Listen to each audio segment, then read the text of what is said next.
So first in the middle here, we've got Matt Robinson, who's a background in investment and finance. Matt has worked with BII as well as at 10 Downing Street. He's joined the Landscape Finance Lab as Senior Finance Advisor last year. And Matt has been working specifically around peatlands and how to finance peatlands. So there's been a study he's just published about a month ago looking at Europe and how to bring in investment into restoration for peatlands in Europe. So Matt's going to talk to us about that. Thank you, Rolf, and hi everyone. So I'm very conscious I'm going to start using bits of financial lingo, and some of you may have had a late night. So if there's something you don't understand, please raise your hand and I will wind back and try and explain it properly. What I'm going to just talk about for 5 minutes is I suppose this analysis, this study that Rolf referred to, which has just been published into how can we get more private capital into restoring peatlands in the UK and Europe, and why that focus on private capital and what is private capital. I mean, private capital, I suppose, ultimately the things that your pension savings and your life insurance savings flow into. The reason it's important, as Rolf alluded to as well, is there's just no way the potential to restore peatlands in the UK and Europe can be met by public and philanthropic capital alone. It's just too much unrestored peatland and it's too expensive on a per hectare basis. So if we all want to restore more of it to a higher quality, we're going to have to tap different sources of finance. So I looked into sort of what would it take to get more private finance flowing. And I'm not sure if I'm supposed to run through this, am I? I think I'll go straight to my bit.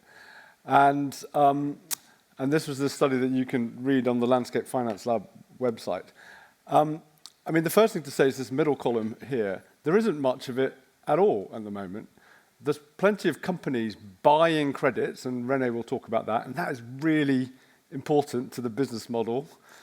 But fewer private investors are actually putting the upfront capital into restoration in the first place. So buying credits is not the same thing as financing restoration itself. And what would it take to get more flowing? And very basically, I suppose, investors tend to have 3 tests when they're looking at something like nature finance or even other forms of impact. First, what is the impact, and is it strong and credible? The second is, can I get a financial return? So all that means is, get my money back plus a bit extra. And that's important because there are lots of other things, including in an impactful space, that private capital can invest in. It doesn't have to be peatlands, it doesn't have to even be nature. And then what is the risk around that? So risk is, is simply, I suppose, if there is an average return, is it, got quite high likelihood of being at an extreme end where you don't get your money back or you lose all of it even. So those are the 3 things they care about. And I tried to look in this report as to whether peatland restoration models at the moment across Europe, I looked at 8 different types, can deliver that impact, risk and return. And in a nutshell, on 2 of the 3 counts, I think we're there or very close to there. So the impact is the easiest one, I think, and I'm not a scientist, but the impact around the environmental impact around peatlands, I don't need to tell this crowd, is pretty well proven. It's pretty high. It's pretty multifaceted in terms of its multiple benefits, not just carbon, but water and biodiversity. And so that, I don't think, is a barrier to private finance at all at the moment. The returns part might surprise me a little bit, and it was that in many cases, the peatland model, whereby credits are sold, and René will talk about this, carbon credits are sold, and that can be used to repay the investors, that in many cases is quite close or even at the rate of return that investors are looking for. It's particularly close in lowland peatlands where the abatement rates are a bit higher than upland peatlands in terms of carbon per hectare. And it also helps where jurisdictions have high carbon prices. So Germany, for example, and the Netherlands at the moment command a higher carbon price per tonne for peatland restoration than than the UK. So it's really risk that is the barrier to more private capital flowing to restoration, and in particular 3 types of risk. So the first is around that carbon revenue. Credits get sold in tranches over a very long lifetime of a peatland project. The market isn't quite mature enough to give you visibility many years out. So investors worry about that. They also have a scale problem because particularly big impact investors and people channeling things like pension fund money, it's just a fact of life. They want to make quite big investments. So they're looking for big projects or bundles of projects, which are hard to find at the moment. And then the final thing is a very technical point, but it's just the way the money flows in. Is it into the land? Is it into a company? Or is it into a project? That's quite important to contain risk. But the good news is all of these things can be solved. And if you can solve them, there's quite a big chance that peatlands could become like other infrastructure markets. You know, the most obvious of which I suppose is renewable energy. It's $1 trillion market around the world, billions in the UK every year.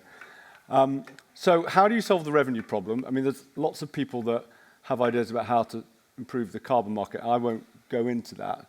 But one of the things I think is got a lot of potential in the UK and elsewhere is to add a second revenue stream around water benefits. And I don't mean water companies, you know, contributing to peatland restoration as they do at the moment, welcome though it is. I mean water companies paying for water outcomes on an annual basis via a contract for the lifetime of a project. So it's a different way of them, and they can't do that easily at the moment for reasons of the regulatory system. But if we could shift to that model, which is the way people buy electricity, for example, it could be transformational. The other idea, this word revenue certainty mechanisms, this is probably quite controversial, but this is where public sector could play a role. So in the UK and elsewhere, public agencies have put grants into the capital for restoration. It's limited, and going forward, we know there's lots of calls on the public purse. One idea is to not do it through the capital side, but to put it around the carbon markets or the water markets and help to provide a floor price, which helps that certainty. This has been extremely powerful in things like offshore wind, and I think even the woodland code market in the UK at one point had a floor price, which helps to give confidence in people using those credits. So the revenue is the most important thing. And then if you come to the sessions later this afternoon, we'll talk about some of the others, particularly around scaling and different ways of aggregating projects and different ways of structuring projects. So no hands went up, which is slightly surprising, but I'll stop there. But as I say, the prize, I think, is very real, and that is there are a lot of institutional investors, pension funds and insurance companies, people who manage that money, who are looking to allocate capital to nature restoration, including peatlands, but they will be needing these things to happen before the tens of millions and the hundreds of millions can flow. But it's happened in other markets, so I think it can happen in peatlands too, and that will allow us all to restore more to a high quality in the future. So I'll stop there. Hopefully that wasn't too long, Rolf. Okay, thank you very much.